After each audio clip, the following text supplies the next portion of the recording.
يعني طالما جبنا سيره منتخب الشباب والكاس وكاس العالم والجزائر، فكان لازم ينضم لنا في الاستوديو احد اهم افراد منتخب الشباب، كابتن محمود حمد، نجم منتخب الشباب اللي حصل على كاس افريقيا للشباب ونجم دفاع درويش. اهلا بك كابتن، منورنا في الدرويش. يعني هبدا معاك من متاخر وبعدين نرجع للبدايات بقى. كان احساسك ايه بقى لما خدنا بطوله كاس افريقيا للشباب وتصعدنا لكاس العالم؟ طبعا الحمد لله، طبعا احنا خدنا كاس افريقيا، والحمد لله احنا صعدنا كاس عالم، والحمد لله احنا كسبنا الخمس ماتشات اللي احنا لعبناهم وكنا كويسين فيهم يعني. والحمد لله ان احنا كسبنا الخمسه وكنا كويسين في البطوله كلها. حسيت بايه بقى لما لعبنا في كاس افريقيا، وان احنا لا طالعين متصاعدين لكاس عالم، ودي حاجه ما حسيتش بالها كتير قوي؟ اكيد طبعا حاجه كويسه اللي احنا صعدنا كاس عالم، وطبعا ده حاجه كويسه برضو اللي احنا على راس المجموعه، وكويس اللي احنا طبعا هنروح كاس العالم. وطبعا اصحابي دلوقتي في تجمعات في المنتخب، طبعا عشان انا في النادي طبعا. انتوا عندكم ماتش الثلاث هتلعب الماتش وتروح بقى ان شاء الله. طيب السؤال اللي انا ختمت بيه الفقره الاولانيه مع الحاج حمد هو احساسه كأب مع ابنه في الفوز ببطوله زي دي. نفس الحكايه معاك، حسيت بايه بقى لما كان هو موجود معاك بصفه شخصيه، بصفه وديه، مش بصفه ان هو عضو مجلس اداره النادي الاسماعيلي وانت بتلعب بره النادي الاسماعيلي، بتلعب في المنتخب؟ طبعا ده حاجه كويسه يعني، لو هو طبعا يجي من مصر لغايه الجزائر عشان يبقى معايا في بطوله زي ديت، ودي حاجه كويسه برضو، رفعت من روح المعنويه برضو، ان انا انزل اجيب اول ماتش ليا، انزل اجيب جول من اول لمسه ليا في الماتش. اول حاجه قالها لك ايه بقى بعد الماتش ده؟ طبعا جاي اسلم عليا وسلم على اصحابي كلهم وقال الف مبروك، وحاجه كويسه اللي احنا يعني كسبنا اول ماتش، ودي ترفع من روحنا المعنويه، وان شاء الله نكسب الماتش اللي بعده ان شاء الله. طيب كابتن محمود بقى كلمني عن بداياتك مع درويش، بدايتك مع النادي الاسماعيلي. طبعا من 7 سنين وانا في النادي، وانا عندي 7 سنين وانا من عندك 7 سنين؟ مش من 7 سنين؟ لا تمام. وطبعا اتصعدت وانا عندي 16 سنه 17 سنه في النادي. بس بالك مين المدربين اللي اشرفوا على تدريبك في قطاع الناشئين؟ كابتن عاطف ابو عزيز، والكابتن احمد رزق الله يرحمه، والكابتن ايمن خليل، والكابتن وليد مهدي، وفي ناس كتير يعني مش فاكر عشان ما اذكرش ناس عشان ما حدش يزعل. طيب احنا دايما بنتكلم يمكن احنا شايفين اللعبه بتاعتك في ماتش اهلي شندي، بس ده اللي كان في السودان في مباراه الذهاب الاولانيه. دايما بنتكلم وحاج حمد كمان خليك معانا في الموضوع ده، الموضوع مهم. دايما بنتكلم عن قطاع الناشئين وامكانيات قطاع الناشئين المحدوده عندنا في النادي الاسماعيلي، لكن من ناحيه ثانيه دايما بيطلع لنا نجوم، والتاريخ في النادي الاسماعيلي بيذكر اسماء كتيره جدا متصاعدين من النادي الاسماعيلي، اخرهم قاعد معانا دلوقتي. على فكره قطاع الناشئين ده يعني منجم ذهب للنادي الاسماعيلي. مواليد 93 دي علشان كان فيها محمود، فانا كنت متابعها من هو عنده 7 سنين ونص، متابع تحركاتهم بقى والفرقه وكل حاجه كله يعني ما بسيبهمش. فطبعا اشرف على تدريب محمود طبعا بالفرقه بتاعته الكابتن رضا صديق والكابتن عاطف عبد العزيز. الكابتن ايمن خليل مسك الفرقه دي سنتين كان مكسح بيهم الفرقه كلها، لا تقول لي اهلي ولا زمالك ولا انبي ولا كله، وهداف بطوله بيكون موجود، يعني ما شاء الله فيهم 8 كان فرقه الكابتن ايمن خليل 8 في منتخب مصر، ومنهم 4 حاليا في الفريق الاول، وفي 4 بره، يعني اعتقادي انا انهم من يلعبوا في الفريق الاول. فكل عندنا مدربين على مستوى، الكابتن احمد جناوي كان موجود برضو مسك برضو، والكابتن احمد فكري كان برضو درب محمود بالفرقه بتاعته.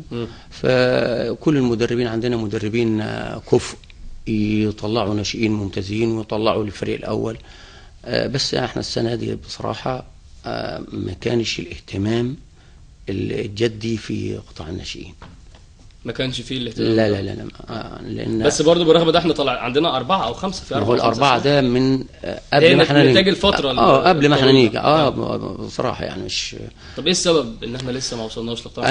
انا دخلت على النادي في مجلس اداره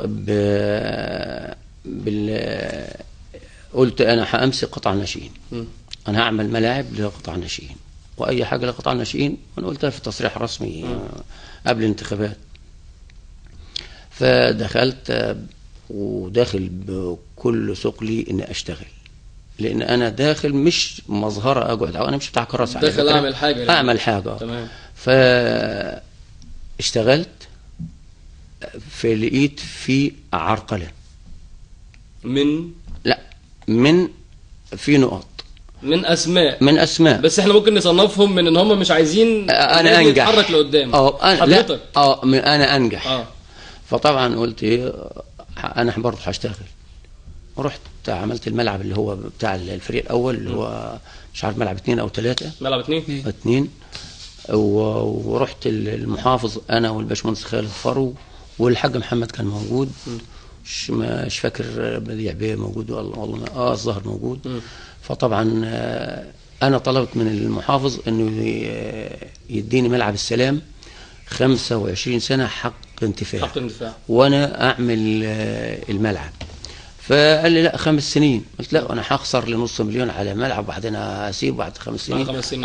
اشتغلت في الملعب بتاع 2 اللي هو فاضل على النجيله حاليا. ما كنت لسه هسأل بقى، وصلنا لفين؟ فاضل له ايه؟ فاضل له النجيله بس ويبقى جاهز، او يبقى جاهز. نيجي نصوره يعني ما انا مصور الحاجات دي قبل ما يخلص، ودلوقتي فاضل على النجيله بس. زي ما واحد انا سمعت من كام يوم ان انا صرفت على الملعب ده 7000 جنيه او 600 او حاجه كده. 7000 الدخان بتاع العربيات والودارات والليزر والحاجات دي، عباره عن بقشيش. بقشيش او التكلفه، مش التكلفه نفسها. او يمكن هو ال 7000 ما يعرفش يمسكهم اصلا اللي قال الكلام ده يعني. المهم خلينا في لا ده في ارقام لسه جايه كتير كبيره. فطبعا ده كان الميه، انا بس الحاجات اللي جبتها وركبت الميه بس، وما جبتش لا خراطيم ولا جبت الا الرشاشات ولا جايب شويه حاجات قد كده بس عشان نرش ميه بس ب 25000 جنيه. شويه حاجات قد كده. يمكن هو كان قصده 700000 طيب ولا 7. هو يقول زي ما يقول انا بعمل للنادي بتاعي، ما بعملش لحد. ولا الشغل بيبان يعني. انا بصرف على حاجه بتبان، ولا انا مستني واحد يقول لي شكرا. انا بعمل للناس اللي انا وعدتهم انا اعمل ملعب او 2 او اي حاجه. فالواحد اللي بيعمل، وانا بعمل قبل ما ادخل مجلس اداره، ولكن اللي بيعمل في صمت احسن من اللي بيعمل وبيعملش خالص. دي حاجه. الحاجه الثانيه اللي هي يعني في ابو 7000 ده انا ليا 50000 جنيه في النادي، وعيب اني اقولها كده. فانا منهم 30000 لمحمود، مش فلوس من النادي، انا عاملهم بفواتير لمحمود، و20 ليا انا دلوقتي من خلال برنامج سعادتك انا مش عاوزهم وتنازل عنهم، ومش هاخد حاجه ومش عاوز حاجه. طيب احنا من 7 ل 50 وصلنا بقى الرقم 200000 جنيه. ده ال 200000. انا عايز اتكلم بقى موضوع 200000 جنيه. 200000 مين صاحب القصه؟ انا بس عايز عشان الناس تبقى معانا ان الكلام اتقال. انا هقول الكلام اللي اتقال وحضرتك تصححه. اتفضل. الكلام اتقال ان في مبادره من حضرتك او اسم حضرتك جه في الموضوع، ان كل عضو مجلس اداره يتبرع ب 200000 جنيه، وما اعرفش العميد ابو سعود رحب بده ولا ايه، وموضوع اتنسب لحضرتك. ايه صحه الكلام بقى؟ والله انا في يوم من الايام كان الاستاذ محمد شبانه في اتصال ان انا احضر برنامج مع الاستاذ محمد شبانه. تمام. فرحبت. انا ما اقدرش اقول لا لاي حد على فكره. تمام. فطبعا مشكورا انا رحت وقعدت معاه في البرنامج، فصار يسالني اسئله وبتاع، وعقد ابنك فين، والعقد اتاخد، والعقد مش عارف ايه. قلت انا لو اعرف الكلام ده صح، انا اللي هاشيل اللي هو مسؤول عن عقودات، انا هحذفه بره النادي نهائي. بيتكلم ان محمود مش ماضي. لا انه محمود عامل عقد، والعقد ده انا اخدته. ده محمود ماضي 4 عقودات وعلى ابيض، وانا اللي بقول مض ومحمود على ابيض، وانا اللي بصرف، وانا اللي بقول لمحمود عاوز، وانا اللي هديهوله، وانا اللي بجيب مسعد عوض واقول انا اللي هدفع عليه وامضيه.